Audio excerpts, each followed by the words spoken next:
গল্পটি শুরু হয় পুয়েক নামের এক ছেলেকে দিয়ে, যে এখন তার বান্ধবীর সাথে দেখা করতে আসে, যে পাশের একটি কমপ্লেক্সে থাকে। পুয়েক একজন বক্সার, কিন্তু তার মায়ের মৃত্যুর পর থেকে সে ভেঙে পড়েছে এবং বক্সিং জগৎ ছেড়ে যাওয়ার সিদ্ধান্ত নিয়েছে। পুয়েক একটি বস্তিতে থাকে, যেখানে গুন্ডা, ডাকাত, চোর, কল গার্ল এবং অবৈধ পণ্য বিক্রেতারা থাকে। কিছুক্ষণ পর পুয়েক সোডা মিল্ক কিনতে একটি স্টলে থামে। হঠাৎ এক লোক তার কাছে এসে তাকে অপমান করে। সে পুয়েককে একের পর এক অপমান করতে থাকে। প্রথমে পুয়েক শান্ত থাকে এবং অপমান সহ্য করে, কিন্তু যখন লোকটি পুয়েকের মৃত মা সম্পর্কে নেতিবাচক কথা বলে, তখন পুয়েক সাথে সাথে তার গলা চেপে ধরে তাকে মারতে শুরু করে। ঠিক তখনই পুয়েকের বান্ধবী ঘটনাস্থলে এসে তাদের আলাদা করে এবং পুয়েককে নিয়ে যাওয়ার চেষ্টা করে। ঠিক যখন পুয়েক চলে যেতে থাকে, তখনই লোকটি সীমা অতিক্রম করে, বলে যে পুয়েকের মা যখন বেঁচে ছিলেন তখন তিনি প্রতি সন্ধ্যায় তার সঙ্গে দেখা করতে যেতেন। আসলে দারিদ্র্যের কারণে পুয়েকের মাও কলগার্ল হিসেবে কাজ করতেন। পুয়েক এতটাই রেগে যায় যে সে নিজের ওপর নিয়ন্ত্রণ হারিয়ে ফেলে এবং তখন সে লোকটিকে গুলি করে। এরপরে তাকে 10 বছরের কারাদণ্ড দেওয়া হয় এবং সরাসরি কারাগারে পাঠানো হয়।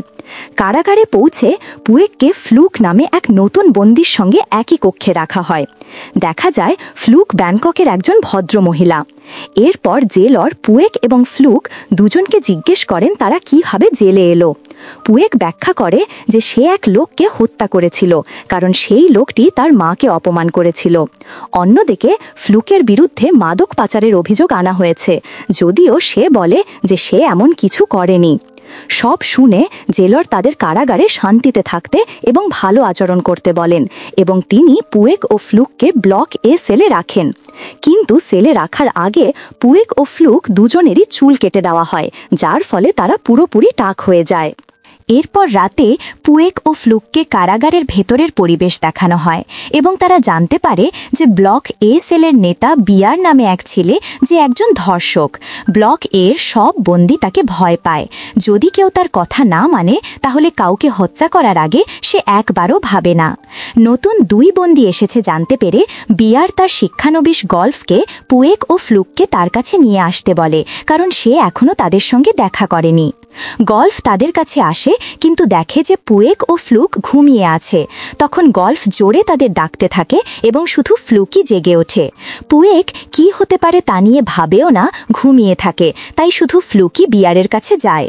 বিয়ার তাকে জানায় যে এই ব্লকে তার কিছু নির্দিষ্ট নিয়ম আছে যা সবাই মেনে চলে এবং তাকেও মানতে হবে।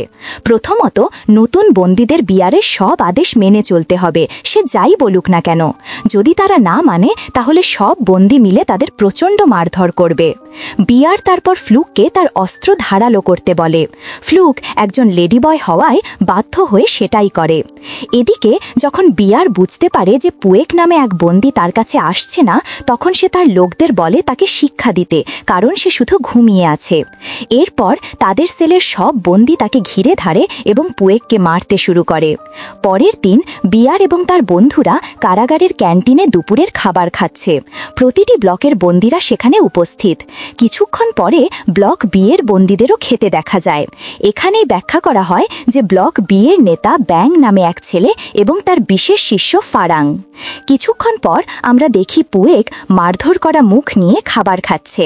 পুয়েক যখন বসার জায়গা খুঁজছিল, তখন গল্ফ উঠে তার খাবার উল্টে দেয়।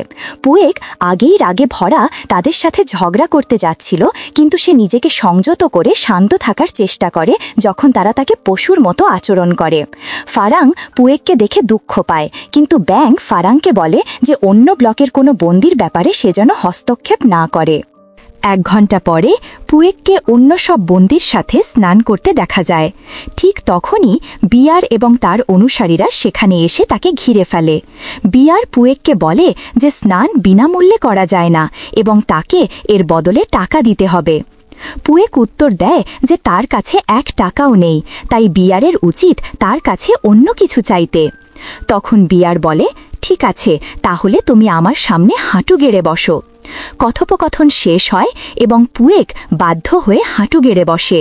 পুয়েককে প্রচণ্ড মারধর করা হয়, কিন্তু সে সংযম ধরে রাখে। পরে ফ্লুককে আনা হয় এবং পুয়েককে লাঠি দিতে বলা হয়। ফ্লুক তা করতে চায় না, কিন্তু চাপের মুখে সে তাকে খুব হালকা লাঠি দেয়। ফ্লুকের সেই দ্বিধাগ্রস্ত আক্রমণের পর বিয়ার এবং তার বন্ধুরা পুয়েককে নির্মমভাবে মারতে শুরু করে। তারা ইচ্ছা করে তাকে উত্তেজিত করছে, কারণ ব্লক এতে পুয়েকই একমাত্র ছেলে যে বিয়ারের কথা মানেনি। কিছুক্ষণ পরে আমরা দেখি পুয়েক মারধরের আঘাতে অজ্ঞান হয়ে পড়ে আছে। এখানে অচেতন অবস্থায় পুয়েক তার শৈশবের স্বপ্ন দেখে। সে তখন এক বক্সিং প্রতিযোগিতায় অংশ নিয়েছিল, কিন্তু দুর্ভাগ্যবশত যার সাথে সে লড়ছিল সে ছিল পুয়েকের চেয়ে অনেক বেশি শক্তিশালী এবং সে পুয়েককে পরাজিত করে। পরে হতাশ হয়ে পুয়েক বাড়ি ফিরে আসে। তার অসুস্থ মা তার ক্ষতস্থানে ওষুধ লাগিয়ে দেয় এবং তাকে আর কখনো বক্সিং না করতে অনুরোধ করে, কারণ এটা তার শরীরের ওপর খারাপ প্রভাব ফেলছিল। কিন্তু পুয়েক বলে যদি সে বক্সিং না করে তাহলে সে খাবার কিভাবে জোগাড় করবে। তখন পুয়েক প্রতিশ্রুতি দেয় যে একদিন সে তার মাকে খুশি করবে, যাই হোক না কেন। দৃশ্যটি আবার বর্তমানে ফিরে আসে। জেলর এসে পৌঁছায়, যেখানে পুয়েক এখনও অজ্ঞান হয়ে পড়ে আছে। কিছুক্ষণ পরে জেলর পুয়েকের গায়ে পানি ঢেলে তাকে জাগিয়ে তোলে। তারপর সে পুয়েককে মাটিতে দাঁড়ানো অন্যান্য বন্দীদের সাথে দ্রুত লাইনে দাঁড়াতে বলে। জেলর চলে যাওয়ার পর ফ্লুক তার কাছে এসে তাকে একটি কমলা দেয়। ফ্লুক বিয়ারের আদেশে তাকে লাথি মারার জন্য ক্ষমা চায়। পুয়েক বিষয়টি বুঝে বলে কোনো সমস্যা নেই। এরপর ফ্লুক আবার অন্য বন্দীদের লাইনে গিয়ে দাঁড়ায়, আর পুয়েক প্রথমে তার কমলাটি খেয়ে শেষ করে। সে কমলা খেয়ে লাইন আপে যোগ দেয়। এরপর মাঠে পৌঁছানোর পর বিয়ার আবার ফ্লুককে আক্রমণ করতে থাকে, কারণ সে জেনে গেছে যে ফ্লুক পুয়েককে সাহায্য করেছে।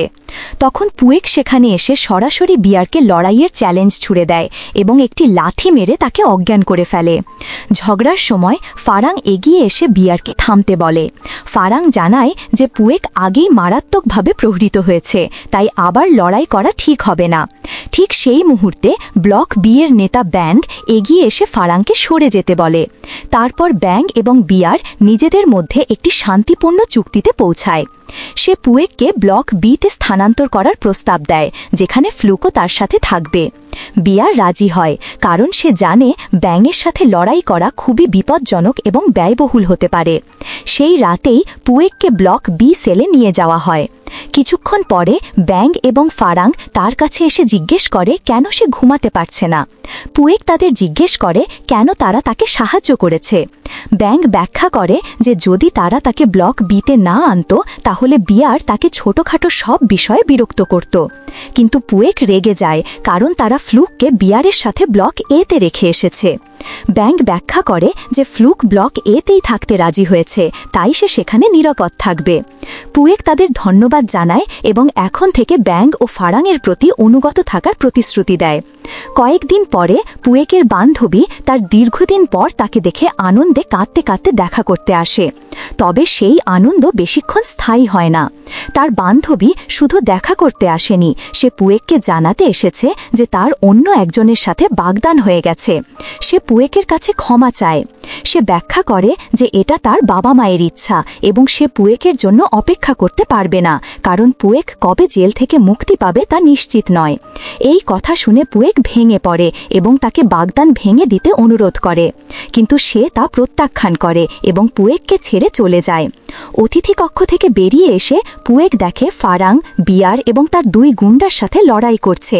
পুয়েক তৎক্ষণাৎ ফারাংকে সাহায্য করে এবং তখন দেখা যায় তারা আসলে কি করছিল।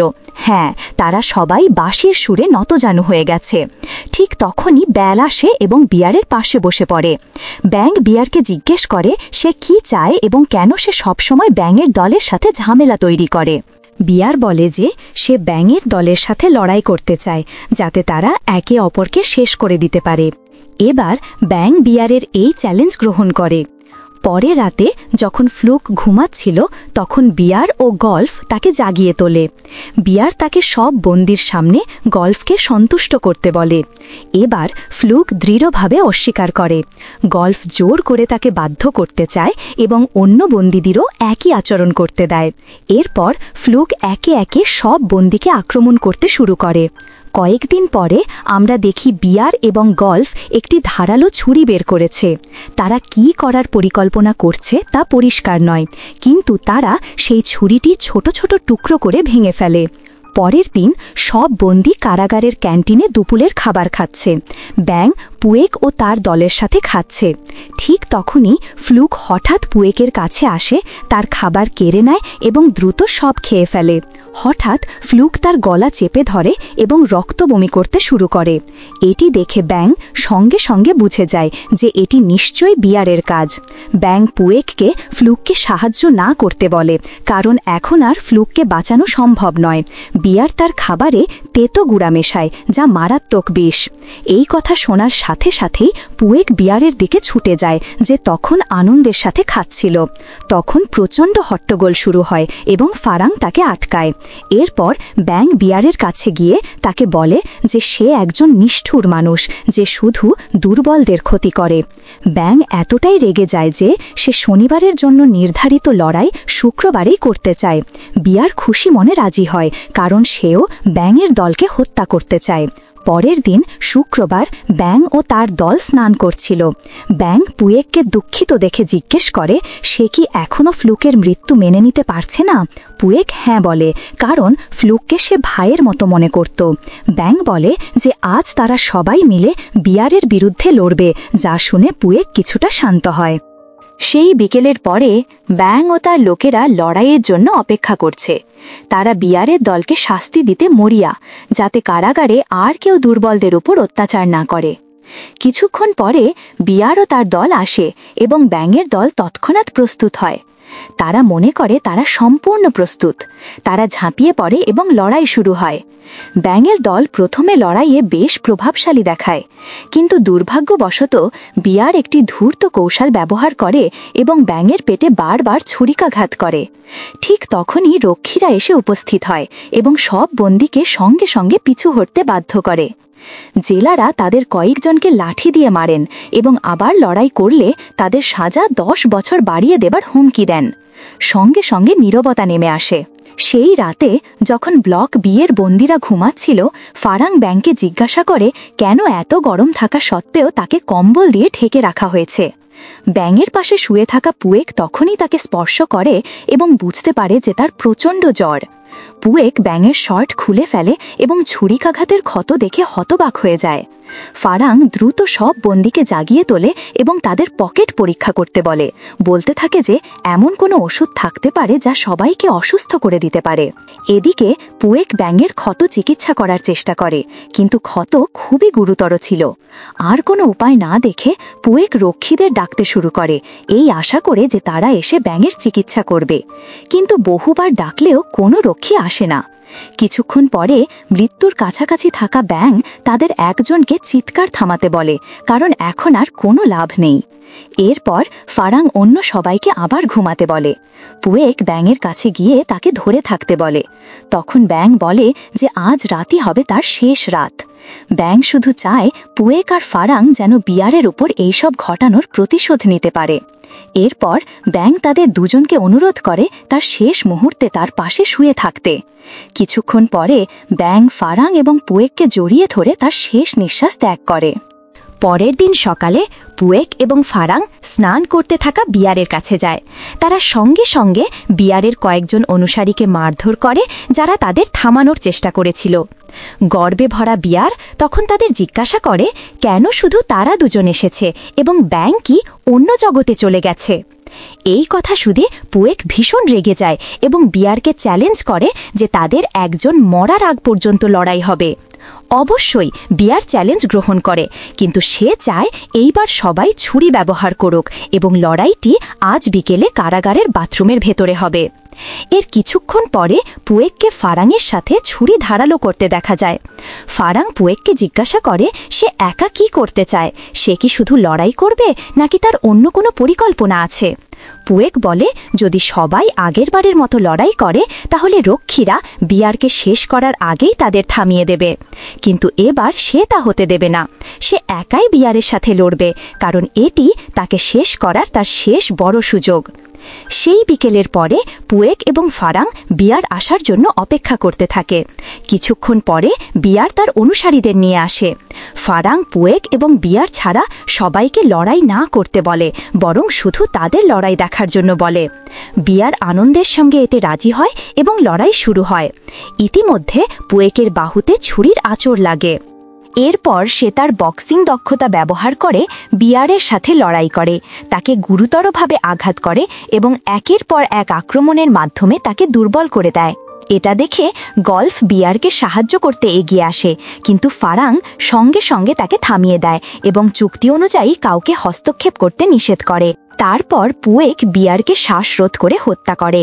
বিয়ারকে হত্যা করার পরে জেলোর তার রক্ষীদের নিয়ে উপস্থিত হয় এবং পরিস্থিতি শান্ত করে। এরপর পুয়েক এবং ফারাংকে কারাগার থেকে সরিয়ে নেওয়া হয়। তাদের বিয়ারকে হত্যা করা এবং দাঙ্গা সৃষ্টি করার জন্য দোষী সাব্যস্ত করা হয়, তাই তাদের শাস্তি দেওয়া হয়। কিছুক্ষণ পর জেলোর তাদের কাছে এসে খাবার দেয়। জেলোর তখন তাদের জানায় যে আজ ফারাং এবং পুয়েকের এই কারাগারের শেষ দিন, কারণ শীঘ্রই তাদের আরও খারাপ এবং কঠোর একটি কারাগারে স্থানান্তর করা হবে, যেহেতু তারা প্রকাশ্যে বিয়ারকে হত্যা করেছে।